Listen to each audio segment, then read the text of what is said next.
A very, very good afternoon, class, to all the present here. Good evening to all. तो last class में ना हमने discuss किया था, मनी का चैप्टर शुरू किया था। आई नो ये थोड़ा सा मेथड अलग हमने अपनाया है, 11th क्लास के लिए भी अपनाया है और बैचलर्स डिग्री के लिए भी हमने यही वाला मेथड जो है वो सॉरी अपनाया है। ठीक है, तो ध्यान से सुनिएगा। हम जो टॉपिक करा रहा हूँ मैं आज आपको, आज हमने करना है पार्टर सिस्टम। लास्ट क्लास में मैंने आपको पार्टर सिस्टम के बारे में बताया था कि एक ऐसा सिस्टम होता है जिसके अंदर गुड के बदले गुड लिया जाता है। ठीक है, अब यहाँ पर क्या होता है कि यहाँ पर ना एक चीज आती है, double coincidence of wants. Double coincidence of wants का मतलब क्या है? For example, sorry, for example, मैं हूं और मेरे दोस्त है, मान लीजिए वासु। ठीक है, हम दो हैं। तो एग्जांपल क्या है कि मान लो वासु को चाहिए, क्या चाहिए, यहाँ पे देखो एग्जांपल एक लिखा हुआ है, मैं इसी को ले रहा हूँ। पी को मान लो मैं हूँ और आर मान लो वासु है। तो मैं बोलता हूँ, सॉरी, ए मैं हूँ और वासु क्या है, बी। ठीक है, सिंपल, चलो ए बी को ही ले लो। तो ए जो पर्सन है ना वो प्रोडक्शन करता है वीट की, और जो ए है ना उसकी रिक्वायरमेंट है क्लोथ। मतलब भैया मैं तो, मेरा एग्जांपल है, चलो मैं जो हूँ ना, मैं प्रोडक्शन कर रहा हूँ वीट की, मैं खेती बाड़ी करता हूँ, मैंने वीट की प्रोडक्शन, लेकिन मेरे को कपड़े चाहिए। मेरे को क्या चाहिए? कपड़े चाहिए। तो मैंने कहा कि जो वासु है ना वो कपड़े बनाता है, कपड़े की दुकान है उसकी। ठीक है, वो कपड़े की शॉप है, उसका पूरा वो है, शोरूम टाइप है कपड़े का। ठीक है, अच्छे अच्छे ब्रांडेड क्लोथ्स रखता है वो। तो मैंने कहा भैया जी मेरे को कपड़े चाहिए, तो मैं करता हूँ एक काम, और उसको ना वीट भी चाहिए। बाई चांस की वजह से उसको ना खेती बाड़ी नहीं आती, तो उसको वीट चाहिए। ठीक है, तो मैंने कहा भैया तू एक काम कर वासु, मेरे दोस्त, कि तू मेरे को कपड़े दे दे, मैं तेरे को ना वीट दे दूंगा। ठीक है, तो हमारी दोनों की बॉन्ड्स है वो क्या हो जाएगी, सेटिस्फाई हो जाएंगी। ठीक है ना? तो इससे क्या हुआ कि जो मेरे को चाहिए था वो उसके पास था, और जो उसको चाहिए था वो मेरे पास था। डबल कोइंसिडेंस ऑफ बॉन्ड्स हो गया। तो इसकी डेफिनेशन बोलेंगे मेरे साथ, when two individuals are in possession of, possession मतलब position of, such goods which they are willing to exchange, या which they are ready to exchange for the satisfaction of their wants। अपनी wants की satisfaction के लिए उन्होंने क्या करा, goods को एक्सचेंज करा। कब? दो इंडिविजुअल्स ने, जब उनकी wants को सेटिस्फाई करना था, विलिंग टू एक्सचेंज थे वो। ठीक है ना? फिर आते हैं इसकी लिमिटेशंस या ड्रॉबैक्स, जो मैंने आपको बताई थी। ओरिजिन तो हमने कर ही लिया था, ठीक है ना, डिस्कस ऑलरेडी कर रखा है। तो हम आ जाते हैं सीधा इसकी ड्रॉबैक्स या लिमिटेशन पे। सर अभी आपने डबल कोइंसिडेंस ऑफ बॉन्ड्स पढ़ाया, और यही इसकी लिमिटेशन है, सबसे बड़ी लिमिटेशन ड्रॉबैक्स जो है ना वो क्या है, डबल कोइंसिडेंस ऑफ बॉन्ड्स है। पहली चीज हम इसमें क्या लिखेंगे भाई, डेफिनेशन लिखेंगे। मतलब ये एक्सचेंज, मतलब ये लिमिटेशन क्यों निकल के आई? ये तो फीचर था बार्टर सिस्टम का। भैया ये ड्रॉबैक इसलिए निकल के आई क्योंकि अब जरूरी तो होना कि जो मेरे को चाहिए वो उसको चाहिए होगा, जो उसको चाहिए वो मेरे को चाहिए होगा। फॉर एग्जाम्पल, मैंने कहा मैं वीट की प्रोडक्शन कर रहा था और मेरे को क्लॉथ की रिक्वायरमेंट थी। ठीक है, लेकिन जो वासु था वो क्लॉथ की प्रोडक्शन ना करके वो राइस की प्रोडक्शन कर रहा था, उसको खेती बाड़ी अब आती थी, और उसकी रिक्वायरमेंट शूज थी। तो मैंने कहा भैया ना मेरी रिक्वायरमेंट पूरी हो रही ना उसकी रिक्वायरमेंट पूरी होती, यहाँ पे कोई एक्सचेंज नहीं होगा।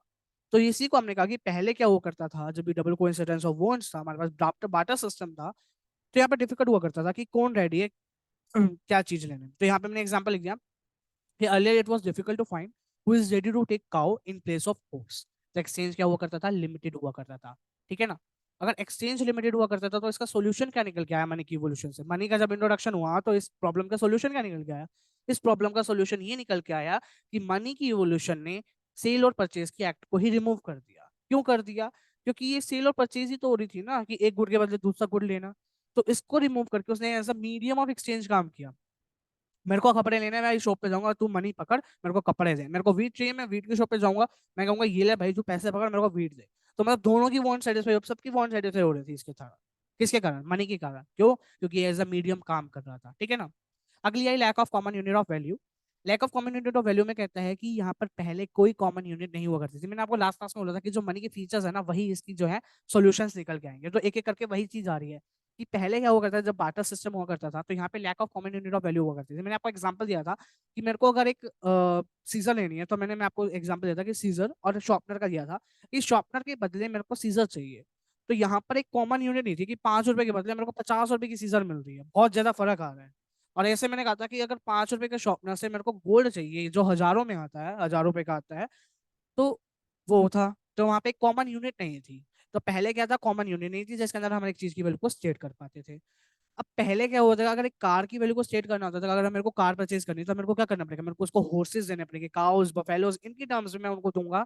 अगर हॉर्सेस काउस वगैरह, तो जाके मेरे को क्या मिलेगी, कार मिल जाएगी। तो मनी की इवोल्यूशन से क्या हुआ, क्या भाई कॉमन यूनिट है, अब कार की वैल्यू को हम स्टेट कर सकते हैं रुपीज में, कि ये इतने लाख के, इतने करोड़ के, ये जो भी है उसको हम स्टेट कर सकते हैं।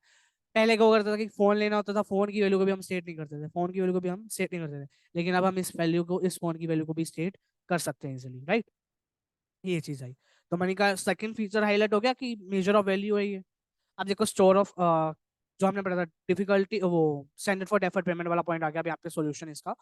अब प्रॉब्लम क्या है, difficulty of future payment. Future की पेमेंट कॉन्ट्रेक्चुअल पेमेंट करनी होती है, उसमें डिफिकल्ट हुआ करता था। मतलब क्या है कि अगर मेरे को एक वर्कर हायर करना है एक वॉल को पेंट करने के लिए, तो यहाँ पे पॉसिबल नहीं हुआ करता था कि अगर मैं उसको राइस दे दूं और वो रेडी है फीट लेने के लिए। मतलब मैं तो उसको, भाई तू मेरे से राइस ले लो और तो मेरी वॉल पेंट कर दे, मैं ये कह रहा हूँ, लेकिन वो कह रहे नहीं भाई मैं तो राइस नहीं, मेरे को तो वीट चाहिए। तो यहाँ पे प्रॉब्लम प्रॉब्लम हुई ना कि हम उसको पेमेंट नहीं कर पा रहे।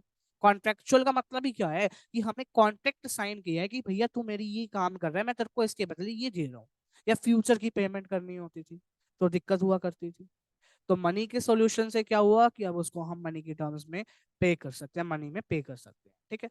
लास्ट आया स्टोर ऑफ वैल्यू, जो हमारा था ना फीचर मनी का, उसी का ये प्रॉब्लम आ रही है बाटा सिस्टम है कि difficulty of storage of value, transfer of value करता था। मैंने पहले भी बताया था आपको जब मैंने स्टोर ऑफ वैल्यू का फीचर हाईलाइट किया था कि पहले क्या हुआ करता था कि यहाँ पर स्टोरिंग पॉसिबल हुआ करती थी लेकिन कैपिटल लॉस होने का डर हुआ करता था। क्यों? क्योंकि वो बड़े बड़े सिक्के हुआ करते थे, ट्रांसफर करना बहुत मुश्किल हुआ करता था।